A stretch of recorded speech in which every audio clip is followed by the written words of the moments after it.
At eto na sila, ang nag-iisang masugid na tagahanga ni Nicole Yala, Chris Chuper! Kasama ang nag-iisang die-hard fan ni Chris Chuper, Nicole Yala! Mula sa Mahiwagang Burnay, ang kwento.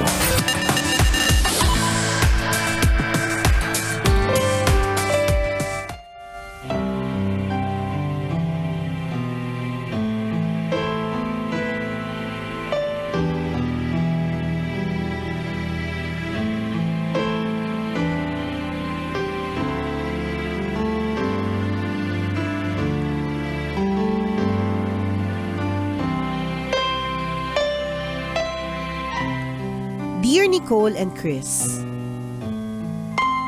itago niyo na lang ako sa pangalang Rick. Tambalanista since 2015. Simula nang maging suki ako ng tambalan, lagi ko nang inaabangan ang Mahiwagang Burnay. Hindi kasi pwedeng wala akong matutunan sa bawat kwento ng mga kapwa ko tambalanista. Kaya naman ngayong marami akong agam-agam. Naisip kong humingi ng payo sa inyo.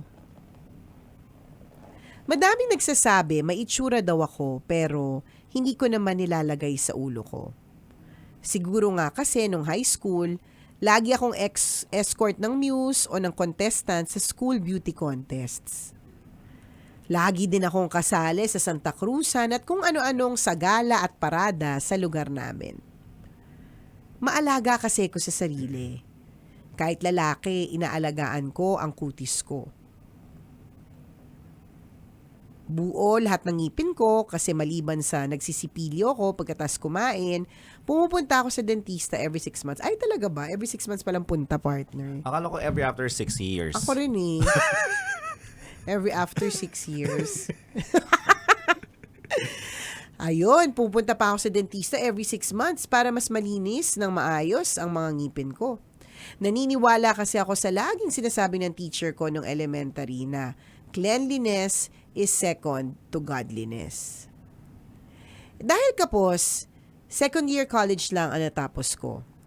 Wala akong mapasukang ibang trabaho kaya nag-janitor ako para makaraos. Dahil likas ako malinis sa lahat ng bagay, laging bagong laba at planchado ang uniform ko. Malinis at makintabang sapatos. Kahit nasasalang sa init ng araw minsan, sinisigurado ko na hindi naman ako amoy araw. Noong nakaraang taon, na-assign ako sa isang bangko sa Makati. Dito ko nakilala si Cara. Teller si Cara sa bangko. Nagsimula lang kami sa ngipian. Tapos, pag dumarating siya, pinagbubuksan ko ng pinto. Pag marami siyang dala, tinutulungan ko. Alam ko naman kung saan ako lulugar, kaya hindi ko iniisip na papalapit kay Cara. Yun nga lang, hindi na ako nakaiwas nung siya na yung lumapit. 2 yung pinapabili niyang milk tea, tapos ibibigay niya sa akin yung isa. Dinadamihan niya yung baon niya para mabigyan niya ako. Niyaya niya akong sabay na kaming umuwi nung minsang nag-overtime siya tapos sakto pa-out pa ako. Hindi nagtagal, naging kami ni Cara. Nagpalipat ako agad ng ibang establishmentong lilinisan para makaiwas sa issue. Kaya lang, hindi natapos ang problema ko doon. Nahihirapan ako para kay Cara. Kahit hindi niya sinasabi, alam ko na maraming kumukot siya sa kanya dahil isang janitor lang ang boyfriend niya. Ang totoo, kahit nga ako naaasiwa. Kapag pinapakilala niya ako sa mga kaibigan niya, nakatitig ang mga mata ko sa lupa. Nahihiya din akong pumunta sa kanila. Mabait naman ang pamilya niya pero alam ko na kung may choice sila, syempre, gusto naman nila ka-level ni Cara yung boyfriend niya. Tambalan, ilalaban ko pa ba? Nahihirapan ako kasi parang ang layo-layo ng agwat naming dalawa. Isa pa, mahal na mahal ko si Cara, kaya ayokong kinukutya siya ng ibang tao nang dahil sa akin. Ano po kaya ang mabuti kong gawin? Salamat sa inyong payo. Ang inyong tambalanista, Rick.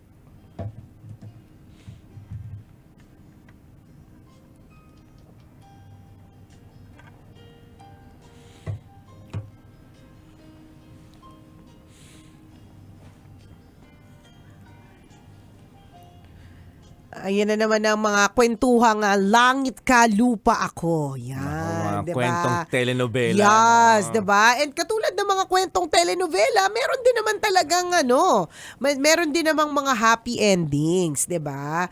So, gets ko yung part na dahil mahal mo si Kara, ayaw mo naman na ganun siya, na parang nahihirapan si Kara, kaya parang ayaw mo nang ilaban. Pwede din naman yung aspetong yon. Kung parang ang hirap, parang ang bigat, mahirap kasi kung iba-iba ng sitwasyon ng bawat relasyon, 'di ba? May mga iba hindi pinapayagan ng magulang, may mga iba takas, may mga iba kabet, ganyan, 'di ba? Iba't iba ng sitwasyon. Pero whatever it is, basta may sabit or may mabigat, mahirap talaga siyang dalhin. Ganon. And in the case of itong si Rick, mahirap kasi hindi may express, nahihiya. Isipin mo lagi nakatingin sa lupa, yung parang laging may kulang, pero walang mali ha. Walang mali. In fact, natuwa nga ako na kesa magka-issue, mag-a-adjust ako, lilipat ako ng trabaho, 'di ba? So kumbaga, nagsasacrifice ka talaga ng bonggang-bongga para kay Kara. Ang question dito, nag-usap na ba kayo tungkol sa sitwasyon na 'yan? Kasi Correct. obviously sa una, baka naman kasi may mga ganun kasi parang matipuno kasi habang naglilinis, gano'n. Naka-flex ang Naka-flex muscle. ganun. ang mga muscle habang nagmamap, 'di ba? Parang gano'n. O kaya, nakita ko yung pag-flex ng muscle na nagbuhat ng isang drum ng tubig, 'di ba? Nakakauhaw tuloy. Yung laging ano pangalan ng babae ulit? Si Kara. Si Karen yan. lagi nagtatawag para, palitan mo na nga yung tubig ng dispenser Oo, natin. ganyan. mga Tapos para ganun. makita niyo yung mga cuts ng yung mga yan, ng mga yan. braso-braso, Yan, ganun. yan. Baka may ganun kasi, kaya parang alam mo yun, may excitement doon sa part na yun. Hindi ko alam, feeling ko lang, 'di ba? Kaya nagkagustuhan, 'di ba? Tapos okay, mabait ka. Tsaka ikaw na mismo sa sarili mo, yung first two paragraphs ng kwento ng Mahiwagang Burnay was dedicated dun sa pagiging balidoso mo, yung pagiging malinis mo sa katawan. And yung pagiging malinis kasi sa katawan is also a turn on. Ano yan yung parang, bakit ganun, di naman siya kagwapuan o kaya mahirap lang sila or kaya alam kong medyo may pagkahampas lupa, ganun, o kaya slap soil, ganun. Pero dahil malinis sa katawan, laging mabango, kahit pawisan, kahit naarawan, may turn on factor. So, na-attract kayo sa madaling salita sa isa't isa. Kaya lang, syempre, kailangan ninyong pag-usapan kung paano niyo itutuloy yan ang hindi nagkakaroon ng kahiyaan kasi kailangan may pagtanggap. Kasi kung Totoo. ganyan lagi na walang pagtanggap, na laging nahihiya, hindi ko alam kung paano i-explain sa mga tao, naku, meron tayong problema. Alam mo kung dyan. meron kung nararamdaman nyo yung ganyang klaseng nahihiya, ganun pa rin yung tingin nyo din sa mga tao na judgmental sila. Yes. Kasi may mga tao hindi ka naman huhusgahan eh. Walang pake. Regardless of your profession. 'Di ba? Ano man ang estado mo sa opisina o company na pinagtatrabahuhan mo ngayon, naaaning ka lang kasi baka hinahamak nila ako, minamaliit nila ako, tingnan mo, hindi ka makatingin sa kanilang diretsyo because it's inside your mind. Na ginajudge ka na nila. Ginajudge ka nila kahit hindi naman or hindi naman lahat. 'Di ba? So yun yung medyo baguhin mo din. Ngayon, kung hindi na maalis sa isip mo na ay Ito lang talaga mananatili ako akong mahiyain, dapat ilagay mo sa isip mo na ang growth ng isang tao, walang pinipiling sitwasyon, walang pinipiling edad. So in this case, hindi pa huli na may patunayan ka pa sa sarili mo. Hindi namin sinasabing wala ka pang napapatunayan. Pero if you want growth, pwede pa. It's not too late. Correct. Pwede kang mag-aral. Di ba pwede kang supportahan? Pwede mong tapusin yung pag-aaral mo. Yes, second year college. May mga makikredit pa rin dyan. Kung gusto mo, right from back to zero, pwede rin naman para Pwede talagang refresh na lahat. Di ba? Panibago lahat, di ba? Totoo yun. And since magjowa kayo, di ba ang role ng magjowa, nagtutulungan, nagsusuportahan. Correct. Maaring sa ngayon, wala ka pang enough resources para masustain ng pag-aaral. Pero dahil jowa mo siya, baka sakaling pwede kayong magtulungan. Yan. Di ba? Para magkaroon ka din ng magandang, yung goal mo. Correct. Diba na hindi ka na nahihiya, madidevelop yung personality mo, madidevelop yung mindset mo, pwede pa, hindi pa huli ang lahat. Sabi nga, 'di ba, mas maganda nga yung mga self-made men, yung mga katulad mo na nagsimula sa medyo mababa tapos umangat Tapos nung umangat, naging mas bongga yung pamumuhay, 'di ba? Kasi iba talaga yung definition ng success kapag ka nagmula talaga sa wala, 'di ba? Or nagmula sa Correct, hirap correct, tapos biglang correct. naging successful. Yan yung mga magagandang klase ng kwento. Tsaka nagpapatibay talaga ng lahat, 'di ba? Sikmura, kakayanan, 'di ba? Yes. Isipan, abilidad, ganon. Tama si Totoo. Partner sa sinabi niya, it's not too late. Kasi alam mo, maghiwalay man kayo ni Kara, pwedeng sa itsurahan mo, sa datingan mo, pwedeng mangyari ulit na iba naman, 'di ba? Tapos gano'n na naman yung magiging issue mo kasi may insecurity lagi, 'di ba? Correct. So ang problem dito is the insecurity. And so kung nai-insecure ka sa isang bagay, anong gagawin mong paraan? Diba? Di May magde-develop may ka. mga judger talaga, pero alam mo dun sa part na yung ang hirap ipaliwanag sa mga tao, gets ko talaga yung mga ganyang eksena eh. Kaya sinabi ko kanina, Partner, parang ang bigat. May bigat. Kaya kailangan pag-usapan ninyo hanggang kailan yung ganito na okay lang ba talaga kay Kara na gano'n na hindi niya maipaliwanag sa mga kaibigan, 'di ba? Yung mga gano'n at ikaw din hanggang kailan yung mafe-feel mo na ang baba mo, mga gano'n. O gano'n yung sinasabi kong mabigat. Kaya pag-usapan ninyo, kaya pa ba to o hindi? Pero yung practical talaga dyan, yung sabi nga ni Partner, pwede mo pang galingan, Correct di ka. ba? Marami pang may enhance Correct. sa'yo, marami pang madidevelop sa'yo. Tama. Yung growth mo, ang laki pa ng potential. True. Di ba? So, tutukan mo yun sa mga susunod na pagkakataon. Totoo yun. Kasi kung minsan mindset lang to Di ba? Akala natin hinuhusgahan tayo ng ibang tao pero hindi naman. Di ba? Hindi, tsaka- Ina-adore ka actually ng mga tao dyan, hindi mo lang pansin. Kasi mas pinangungunahan ka ng mindset na, ay, hinahamak ako kasi janitor lang ako. Walang ganun. Di ba? Minsan nasa isip lang natin yon. Yes. So, ito yung gusto namin sabihin, i-uplift mo din yung sarili mo. Angat-angat din. Yes, wag mong sanayin na nakatungo sa di ba? Nakatingin sa Nakatingin lupa. sa lupa. Kasi, yun nga ikaw mismo yung naghahamak sa sarili mo. Hindi, tsaka in the first place, 'di ba? Alam mo, 'di ba, sabi mo nga nung doon sa kwento mo, hindi ikaw yung lumalapit kay Kara kasi alam mong magkaiba kayo ng estado. Si mga Kaya, ganun. 'di ba? Kaya lang anong gagawin mo? Ikaw na yung nilapitan. O, 'di ba? Anong gagawin natin? Na-fall ka na. Kumbaga, pinigilan mo talaga yung sarili mo noon Kaya lang si Kara may ibang nakita sa iyo She saw you above everything else. Kung ano man yung kinai-insecurean mo. Ganon. Totoo yun. Way na lang pakial sa ibang tao. Kasi lagi naman na lang talagang merong mako-comment. Totoo So, yun. uulitin namin pwede mangyari ulit sa yan. Magkahiwalay man kayo ni Kara ngayon kasi hindi nyo mapanininigan or whatever, or hindi ka sanay sa ganyang klaseng sitwasyon na nai-insecure ka. Pero mangyayari yan ulit kung hindi mo gagawa ng paraan para i-lift yung sarili mo. Tama. Dapat tanggalin mo na sa isip mo yung Oo. langit siya, lupa ako. Walang True, ganon. Walang ganon. Masarap ka, yun. Diba? Lagi mong iisipin Oo. na gustuhan niya ako. Diba? Lovable ka, lovable. Lovable ako.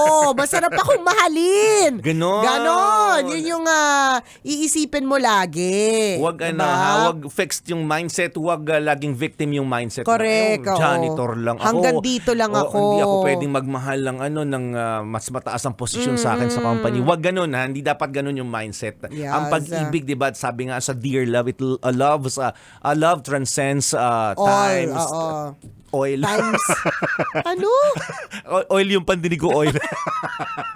Transcends oil. Oo, transcends, Oo, 'di ba? all. Age, profession. It goes beyond profession, age, location, race, whatever. 'Di ba? Pag nagmahal ka, mahal mo, walang pero-pero. Ang maganda pa dito, wala namang sabit pati. Oo. Mas nakakalurky yung magkakalibel ng profesyon, 'di ba? Pero nagkakabitan, pero may mga asawa. Tama. Pero magkakalibel ng profesyon 'yan Professional pa ngang tinatawag. Ang tataas pa ng posisyon ng iba. Pero wag ka. 'di ba? Pero wag ka Hindi matino. Correct, nagkakabitan. Hindi healthy. Ito in terms of estado ng pamumuhay, in terms of position in the company, 'di ba? Magkaiba pero 'di ba? walang sabit. Totoo Di yun. walang masama doon. Yes. Gawa ka na lang ng ways para para mag-level up ka. Ang advantage mo na dito, kahit na isipin mo naka-attract ka ng ganyan, 'di ba? Kahit na minamaliit mo ikaw mismo, minamaliit mo yung trabaho mo, 'di ba? O ibig sabihin may itsura ka na, may bongga pa trabaho mo, di pak na pak ka, friend. So gawan mo ng paraan 'yan para next time wala nang wala nang insecurity na magaganap, Yes. 'di ba? Ma-overcome mo yan. Oo. Ano kaya masasabi ng ating tambalanisang Grab driver na si Patrick Pamplona at ang grupong SF na nakatutok sa atin ngayon? Hello po. Anong tingin mo, Kuya Patrick Pamplona, dito kay Rick? Dapat pang i-push, di ba? Ilaban Laban. pa. Laban. Yun naman yung tanong niya eh. Ilalaban ba o hindi? Laban o bawi? Laban! Oo, syempre laban ng laban. At alam mo, paring Rick, total naman ikaw ay balidoso, mahilig na ayusin ang ang itsura. Alam mo ba ngayon, partner, nagse-celebrate ng 3rd anniversary. Sino? Ay, nako, napakabongga. Celebrating their 3rd anniversary today, April 8, ang Alta Skincare Systems. O, di ba? Oy. So, kung trip-trip mo yung mga serum na mga pampabata, pampahydrate. Pampabanat. Ayan, ganyan, di ba? Pampafresh. Oo. Yan, sa Alta Skincare System. Sa happy 3rd anniversary sa inyo. And congratulations. Ayan, salamat ng marami sa lahat ng mga kabisya nating nakatutok. Bye-bye! This portion was Kailangan pa bang i-memorize yan? Love Radio. Basic!